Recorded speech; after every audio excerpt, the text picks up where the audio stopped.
A company's messaging problem is probably an execution problem because they'll spend time defining their brand, updating their website, refining their messaging, and then nothing actually changes. Sales still sounds different depending on who you talk to. Customer experience feels inconsistent, and what you say as a company doesn't always match what people experience. That's the gap we're going to talk about today. Your brand is not what you say, it's what people experience. And that sounds simple, but most companies never operationalize that. They treat brand like a marketing exercise, when in reality, it's an operational system.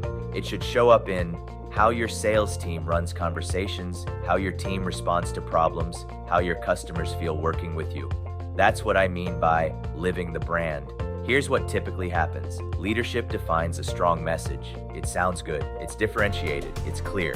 Then it gets rolled out. New website, new pitch deck, new positioning, and everyone feels like progress has been made. But internally, nothing really changes. Sales is still doing their own thing. Customer interactions vary by person. Delivery doesn't always match the promise. And over time, customers feel that disconnect. They might not say it directly, but they feel it. And that's where trust starts to break. A simple way to think about this is airlines. Every airline does the same thing. They fly people from point A to point B. That's the service. But the experience, completely different. Take British Airways, very polished, structured, professional, consistent. Now compare that to Virgin Atlantic, more personality, more energy, more experience-driven, or Singapore Airlines, extremely high touch, detail-oriented, service-focused, versus American Airlines, more functional, more operational, more standardized, same core service, completely different brand experiences. Why? Because they don't just say who they are, they operationalize it. From the moment you book, to the way you're greeted, to how problems are handled, everything reinforces the brand. That's what most companies miss. The companies that stand out don't just define their brand, they train their teams how to deliver it. They answer questions like, what should it feel like to work with us? How should we respond when something goes wrong? What makes our experience different from competitors? And they don't leave that up to interpretation. They make it clear. This is where the Living the Brand workshops come in, because this is not something you fix with a document. It's something you build through alignment.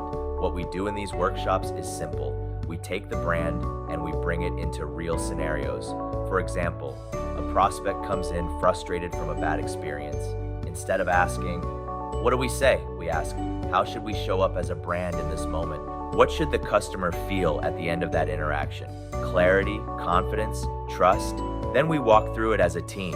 At first, responses are all over the place. Different styles, different approaches. That's normal. But as you bring it back to the brand, the team starts to align, not in a scripted way, but in a shared understanding of how to show up. That's where consistency starts. When your brand is lived consistently, everything gets easier. Sales conversations feel more aligned. Customers trust you faster. Experiences feel predictable in a good way. And here's the biggest shift. You stop feeling like just another option, because most companies sound the same, look the same, operate the same, but very few actually feel different. Here's something you can do this week.